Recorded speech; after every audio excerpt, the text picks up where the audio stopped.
उस पर एमडी वासा ने पूरी ब्रीफिंग दी। कहाँ मुश्किलात हैं, कहाँ हल निकला है और कहाँ अभी हल निकलना है। सॉलिड वेस्ट के बारे में जो सीईओ हैं सॉलिड वेस्ट के, डोगर साहब ने अपनी ब्रीफिंग दी और अपनी प्रपोजल का जिक्र भी किया। और हमने मोजिज़ मेंबरान जो तशरीफ़ फरमा हैं, इन्होंने जो शहर में सफाई के जो प्रॉब्लम्स हैं उनकी निशानदेही की, तय पाया और उनसे सब दोस्तों ने मिलकर दरख्वास्त भी की और उन्हें इत्तफाक किया कि ईद तक उनको मौका दिया जाए कि वो शहर की सॉलिड वेस्ट की बेहतरी का खातिर खा एक नमूना पेश करेंगे। सब ने इत्तफाक किया कि हमें उनके साथ तावन करना चाहिए और उनके साथ पूरा तावन करेंगे। और उन्होंने वादा किया है कि इंशाअल्लाह अब जो ईद आने वाली है, सबसे ज़्यादा आजमाइश वो होती है इस ईद पे मसाइल को हल करने की। हम इंशाअल्लाह, मेरा महकमा जो है वो शिकायत का मौका नहीं देगा। हमने उनको कहा कि बिल्कुल हम आपके साथ तावन करेंगे और अगर ईद तक हमें कोई खातिर खा बेहतरी दिखाई न दी तो फिर हम आपसे खुद कहेंगे या आप हमें खुद कह दीजिएगा कि मुझे इजाज़त दे दीजिए मुल्तान से, ठीक है, ताकि मेंबरान भी आपको परेशान न करें और मेंबरान भी आपकी कारकर्दगी की वजह से परेशान न हो। तो एक हमारा जिसे कहते हैं ना जेंटलमैन्स एग्रीमेंट हुआ है। मैं उम्मीद करता हूं कि वो उस पर कारबंद रहते हुए आगे बढ़ेंगे। हमने ये भी तय किया है कि इंशाअल्लाह अगली मीटिंग की भी हमने तय कर ली है, जो कि बरोज़ हफ्ता 10 जुलाई को हम करेंगे, जिसमें हमने एजेंडा भी तय कर लिया है। तहसील सदर मुल्तान, तहसील शुजाबाद और मुल्तान शहर का मास्टर प्लान, उस पर DGMDA पूरी ब्रीफिंग देंगे कि मास्टर प्लान मुल्तान का क्या होगा, कैसे होगा और कुछ जो मंडियों को शिफ्ट करना है उसके बारे में उनका लाएअमल क्या है और उनकी हिकमत अमली क्या है और उस पर तबादला ख्याल किया जाएगा। इसके साथ साथ मैं ये कहता चलूँ कि पंजाब की हुकूमत का बजट पास हो गया। मैं हुकूमत पंजाब को मुबारकबाद देना चाहता हूँ। आपको याद होगा मैंने पिछली नशिस्त में आपसे ये गुजारिश की थी कि हमने वादा किया है जनूबी पंजाब के लोगों के साथ कि उनका अलहदा सालाना तरक्याती प्रोग्राम होगा।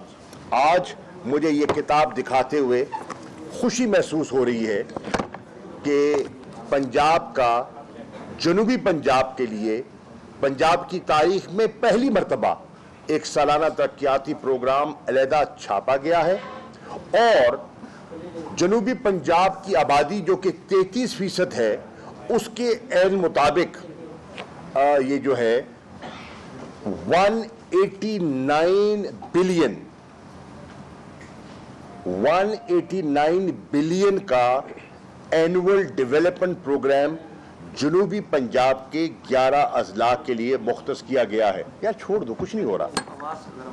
अच्छा, तो उसको मुख्तस कर दिया गया है।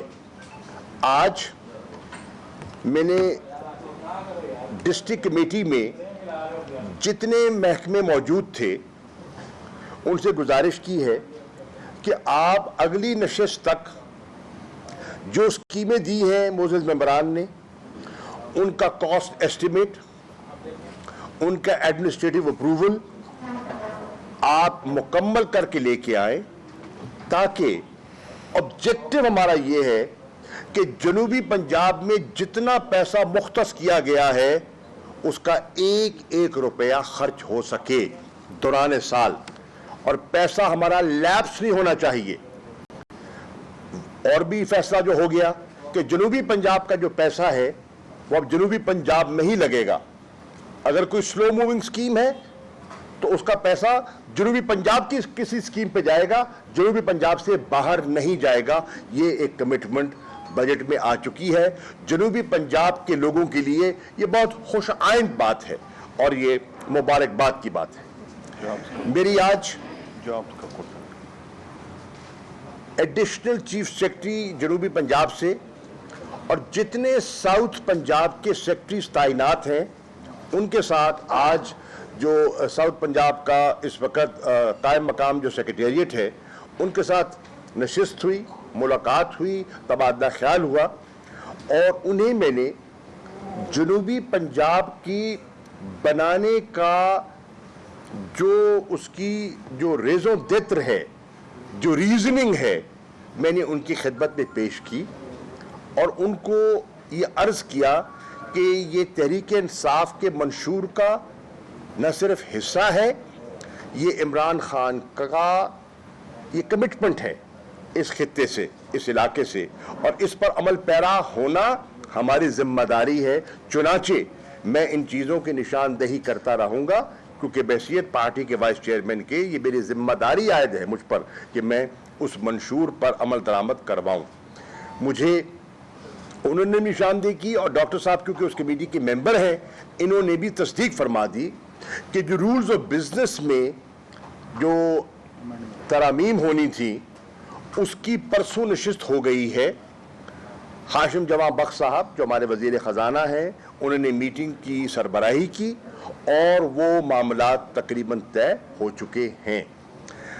मुझे ये भी बताया गया और आपकी खिदमत में मैं अर्ज़ कर दूं कि जो हमारा जनूबी पंजाब का सेक्रेटेरिएट है उसके बारे में भी मुझे ब्रीफ किया गया और मैं आपसे ये शेयर करना चाह रहा हूँ कि उसके लिए बजट में फंड्स भी मुख्तस कर दिए गए और 21 जून को फाइनेंशियल बिड्स के लिए इश्तिहार भी दे दिया गया। 10 फर्मों ने अप्लाई किया, 6 फर्मों को क्वालिफाई कर लिया गया। 14 जुलाई को ये फर्में अपनी फाइनल बिड दे देंगी, सबमिट कर देंगी। मैंने कहा ज़बानी बातें ना करें, जमा खर्च ना करें, तारीखें दें। तो अब मुझे तारीख दी है और इसके मुताबिक इंशाअल्लाह ये सारा प्रोसीजर मुकम्मल होगा। इंशाअल्लाह अगस्त के पहले हफ्ते में जनूबी पंजाब मुल्तान के सेक्रेटेरिएट का मौके पे काम शुरू हो जाएगा, जिसकी ज़मीन 63 एकड़ ज़मीन मुंतकिल कर दी गई है और उन्होंने रिकॉर्ड पर वो ज़मीन जो है मतीतल रोड पर उसको जनूबी पंजाब साउथ पंजाब सेक्रेटेरिएट के नाम ज़मीन मुंतकिल हो गई है। 63 एकड़ ज़मीन है जिस पर सेक्रेटेरिएट भी बनेगा और इंशाल्लाह GOR गवर्नमेंट ऑफिसर्स रेजिडेंस जो है वो भी वहाँ बनाई जाएगी। ये भी तय हो गया। इंशाल्लाह उम्मीद की जा रही है कि अनकरीब बहावलपुर में भी एक नशिस्त होगी और जिसमें वहाँ भी ज़मीन का फैसला हो गया है और 30 एकड़ ज़मीन की निशानदेही कर दी गई है, जहाँ वहाँ जो सेक्रेटेरिएट होना है उसकी बुनियाद भी इंशाल्लाह रखी जाएगी। रूल्स ऑफ बिजनेस के तहत हम ये चाहते थे, हमारी ये ख्वाहिश थी कि जो यहाँ एडिशनल चीफ सेक्रेटरी बैठे या साउथ पंजाब के सेक्रेटरीज हों वो बाख्तियार हों। हमें पोस्ट ऑफिस नहीं चाहिए, हमें ऐसे अफसरान चाहिए जो बाख्तियार हों। मैं ये भी बताता चलूँ कि जो हमें इतलात मिली हैं और ये इतलात मुझे CM सेक्रेटेरिएट से मिली हैं और ज़बानी नहीं, मैंने इन राइटिंग उनसे ली हैं, उसके मुताबिक उन्होंने पूरा एक शेड्यूल दे दिया है, सेक्रेटेरिएट का भी दे दिया है और रूल्स ऑफ बिजनेस के इस्लाहात के बारे में भी उन्होंने प्राइम मिनिस्टर ऑफिस को इन राइटिंग अपनी कमिटमेंट दे दी है। मुझे उम्मीद है कि इंशाअल्लाह उस पर आगे बढ़ते हुए जनूबी पंजाब की जो हमारी बेहतरी और तरक्की की जो ख्वाहिश है उसकी तरफ इंशाअल्लाह हम आगे बढ़ पाएंगे। जनूबी पंजाब की अहम तरीन फसल है कपास और कपास का आपके इल्म में है कि एक बौरानी कैफियत थी उसकी प्रोडक्शन बढ़ने के बजाय गिरनी शुरू हो गई। हमने सीपैक के तहत एक जॉइंट वर्किंग ग्रुप चाइना के साथ कायम किया ज़राअत पर, और उस ग्रुप ने कपास की डेवलपमेंट के लिए, रिसर्च के लिए एक प्लान मुरतब किया है। Chairman CPEC authority lieutenant general retired Asim Bajwa साहब इंशाअल्लाह इस नई अगले हफ्ते मुल्तान खुद तशरीफ लाएंगे। कॉटन रिसर्च इंस्टीट्यूट में वो खुद आएंगे। मैंने हमारे MNA उसी इलाके के ज़ैन कुरैशी साहब को दरख्वास्त की है कि वो उनके साथ आएँ और वो कॉटन रिसर्च इंस्टीट्यूट का दौरा करेंगे और उसकी उस पूरे इदारे को रीवैम्प करने का जो प्लान है वो शेयर करेंगे, ताकि वो इदारा माजी की तरह फाल हो सके और यहाँ नए वैरायटीज़ पैदा कर सके, जिससे कि यहाँ के किसान की बेहतरी हो और जनूबी पंजाब में जो कॉटन प्रोडक्शन गिर गई थी वो दोबारा अपनी बहाली की तरफ आगे बढ़ पाए। ये चंद गुजारिशात थी जो मैं आपकी खिदमत में पेश करना चाह रहा था। आज की मीटिंग का निचोड़ और आपके कुछ सवालात हैं तो मैं हाजिर हूँ। सर, आपने बड़े अच्छे उसमें बात की कि ये FATF जो है ये ऐसा लगता है कि जो अपने कुछ सियासी मकासद के लिए, आलमी सियासी मकासद के लिए हम पे कुछ ज़्यादा ही जो है ना इसने पैकेट डाला हुआ है। और हालांकि 27 में से 26 मुकात पर हम कर चुके हैं, उसके बावजूद हमें ग्रे लिस्ट में से नहीं निकाला जा रहा। तो इस हवाले से यही बात इसी को आगे बढ़ाते हुए नहीं साहब, देखिए ये जो FATF का फोरम है, पहली बात तो मैं ये अर्ज कर दूं कि FATF में हम आए कब, और कल मैं हैरान हुआ कि जब हमारे PMLN के जो पार्लिमानी वहाँ अहम शख्सियत है राना तनवीर साहब ने FATF की दास्तान और गिले शिकवे किए। मैंने कहा पहले तो निशानदेही ये करें कि FATF में ग्रे लिस्ट में पाकिस्तान गया कब। वो गया मुस्लिम लीग नून के दौर में। अब मैंने इनको बताया कि इन 2.5 सालों में पाकिस्तान को FATF से निकालने के लिए हमने इकदाम क्या उठाए। मैं आपकी इत्तला के लिए अर्ज करता हूं, 14 कवानीन में हमने तरामीम की हैं और नई लेजिस्लेशन नाफिज की है, ताकि जो कि एंटी मनी लॉन्ड्रिंग और टेरर फाइनेंसिंग को चेक करने के लिए जो FATF ने हमसे तकाजे किए थे उन पर हम अमल दरामद कर सकें। FATF के इदारे ने हमसे जो एक्शन प्लान शेयर किया था उसमें उन्होंने 27 आइटम्स की निशानदेही की थी कि 27 आइटम्स पर आप पेशरफ्त करें तो आप वाइट लिस्ट में जा सकते हैं। मुझे ये बताते हुए मुसर्रत महसूस हो रही है कि इस गवर्नमेंट के इक़दामात की वजह से 27 में से 26 आइटम्स पर मुकम्मल अमल दरामद हो चुका है, कंप्लायंस हो चुकी है। ये मैं नहीं कह रहा, ये FATF के जो अपने मेंबरान हैं वो खुद अपने मुंह से तस्लीम कर रहे हैं, अपने मुंह से तस्लीम कर रहे हैं। अब मैंने जो निशानदेही की, जो आपका सवाल था न्याज़ साहब, वो ये था कि फिर ये क्यों हो रहा है। तो मैंने उसका जवाब दिया कि हमें आज इस सारी चीज़ों को देखते हुए ये फैसला करना होगा, दुनिया को फैसला करना होगा और FATF के मेंबरान को फैसला करना होगा, क्या ये फोरम टेक्निकल फोरम है या पॉलिटिकल फोरम है। अगर तो ये टेक्निकल फोरम है, जो कि है, तो फिर पाकिस्तान ने जो इक़दामात उठाए हैं उन इक़दामात को सामने रखते हुए कोई जवाज़ नहीं है कि पाकिस्तान को ग्रे लिस्ट में मज़ीद रखा जाए। मैं समझता हूं कि पाकिस्तान के इक़दामात को सराहते हुए और जो एक आइटम रह गया उस पर जो हमारी पेशरफ्त और हमारे जो पुख्ता इरादा को सामने रखते हुए हमें वाइट लिस्ट में होना चाहिए था। मेरे इल्म में है कि भारत ने बिलखुसूस इस फोरम को पॉलिटिसाइज करने की कोशिश की है, जिसकी कि मैं निशानदेही करता रहा हूं। मुख्तलिफ वज़राए ख़ारजा से जब मेरी नशिस्तें हुई हैं, तबादला ख्याल हुआ है, मैंने उनसे ये गुजारिश की है कि इस टेक्निकल फोरम को पॉलिटिसाइज न होने दें, और कुछ कुव्वतें हैं जो उसको पॉलिटिसाइज करने की कोशिश कर रही हैं और समझती हैं कि उनके मकासद हासिल तब हो सकते हैं कि पाकिस्तान पर यह मुसलसल तलवार लटकी रहे।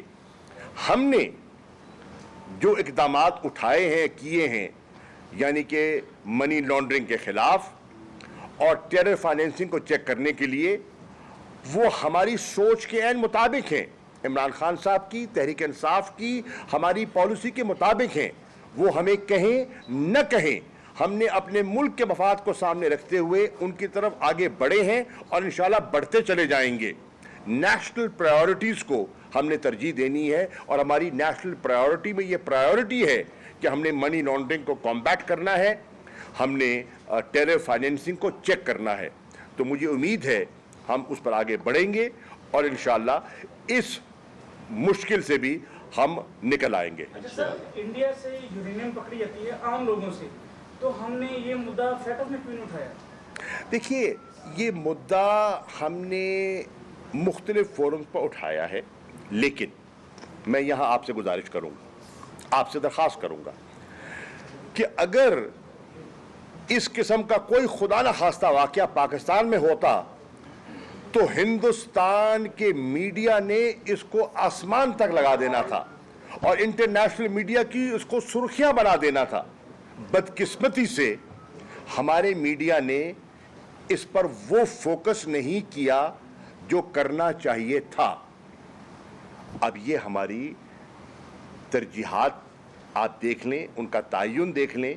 मेरी गुजारिश ये होगी, दरख्वास्त होगी कि ये बहुत बड़ी बात है जिसकी आपने निशानदेही की है और इस पर मीडिया को पूरा एक पाकिस्तान का मौक़िफ़ जो है उसको उजागर करना चाहिए, उससे हमारी मदद होगी। सर, अफगानिस्तान से अमेरिका का इनकलाब और पाकिस्तान में दहशतगर्दी तक बढ़ रही है, इससे सर आप इसको आप किस तरह? देखिए, इनखला का फैसला तो हो चुका और आपके इल्म में है कि इस वक्त वाशिंगटन में सदर अशरफ गनी भी मौजूद हैं और डॉक्टर अब्दुल्ला जो कि पीस काउंसिल की सरबराही करते हैं वो भी मौजूद हैं।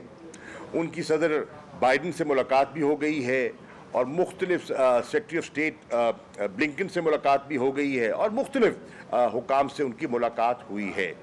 उस पर उन्हें पर वाज़े कर दिया गया है कि इनखला तो होना है, नंबर एक।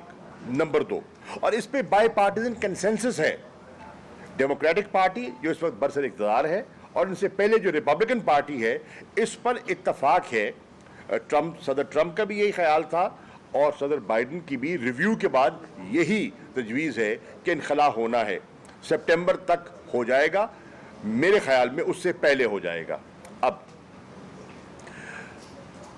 ऑब्वियसली जब इनखला होगा तो हमें जो तशवीश है वो है कि वहाँ वायलेंस बढ़ रही है और अगर वायलेंस बढ़ती है, अफरा तफरी बढ़ती है, खुदा न खास्ता वो खाना जंगी की शक्ल अख्तियार करती है, तो उसका बेपनाह नुकसान अफ़गानिस्तान को होगा, जो कि हम नहीं चाहते। हम चाहते हैं अफ़गानिस्तान में अमन हो, इस्तेहकाम हो, खुशहाली हो, बेहतरी हो।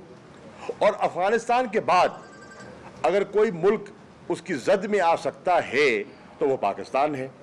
तो हमें पाकिस्तान में हमने बड़ी कुर्बानी देकर दहशत गर्दी को उसका सफाया किया है, कलाकमा किया है, दहशत गर्दों को टिकाने लगाया है। हम नहीं चाहेंगे कि हमारे यहाँ वो वबा जो है फिर सर उठाए और हमारे यहाँ अफ़गानिस्तान की बिगड़ती हुई सूरत हाल को सामने रखते हुए वहाँ से कोई नया, जो कहते हैं ना, रेफ्यूजीज़ का एक्सोडस जो है, एक नई यलगार जो है वो हमारी तरफ आए। हमारे लिए आज भी हम तकरीबन 30 लाख अफ़गानों को हम लुक आफ्टर कर रहे हैं, हम उनकी खिदमत कर रहे हैं और मज़ीद बोझ उठाने की हम में सकत नहीं है। इंटरनेशनल कम्युनिटी को भी अपना रोल प्ले करना चाहिए और हम समझते हैं कि पीस प्रोसेस में इनकी बाइज्जत वापसी जो है वो पीस प्रोसेस का हिस्सा होना चाहिए। अच्छा सर, आप पिछले दिनों तुर्की गए थे, तुर्की इनके एयरपोर्ट की सिक्योरिटी वो करना चाह रहा है इसको, तो तुर्की नहीं, फ्रेंडली कंट्री और ये किस तरह हो रहा है, समझ नहीं आ रही इसके साथ। आप ज़रा समझिए, आपको समझ आ जानी चाहिए कि तुर्की जो है वो कोलिशन फोर्स का हिस्सा था, ठीक है, वो पहले भी था। जब ये कोलिशन फोर्सेस वहां तैनात थी तो उनका हिस्सा था और एयरपोर्ट की वो सिक्योरिटी सरंजाम दे रहे थे। अब सवाल ये है कि इनखला हो रहा है, तो उस इनखला के बाद उस एयरपोर्ट की हिफाजत किसने करनी है कि एयरपोर्ट को खुला रखना वो उनकी ज़रूरत भी है।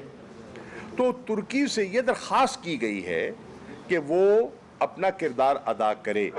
मेरी तुर्क वज़ीर ख़ारजा से इस मौजू पे अंतालिया में गुफ्तगू हुई और उन्होंने कहा कि उनसे ये दरख्वास्त की गई है कि वो मदद करें, लेकिन अफ़गानिस्तान की हुकूमत क्या कहती है और तालिबान क्या कहते हैं इस पर अभी राय तलब की जा रही है और उस पर मशावरत जारी है। अभी फैसला होना है। मैं आपको थोड़ा सा देने से इनकार किया है जी जी सर, वज़ीर आज़म ने अमेरिका को अपडेट देने से इनकार किया है। उस वक्त से मुल्क में इक्का दुक्का दहशतगर्दी के वाक़यात हुए हैं, आप इसको किस नज़र से देखते हैं? देखिए हमेशा हमें स्पॉयलर्स का खदशा रहा है और हम उसकी निशानदेही करते रहे, हर फोरम पे करते रहे, वज़ीर आज़म भी करते रहे हैं और मैं भी करता रहा हूँ। स्पॉयलर्स विद इन जो अफ़गानिस्तान के अंदर बैठे हैं और नहीं चाहते कि वहाँ अमन व सुकून हो, इस्तेकाम हो। मुल्तान में वज़ीर ख़ारिजा शाह महमूद कुरैशी की न्यूज़ कॉन्फ्रेंस जारी है और अब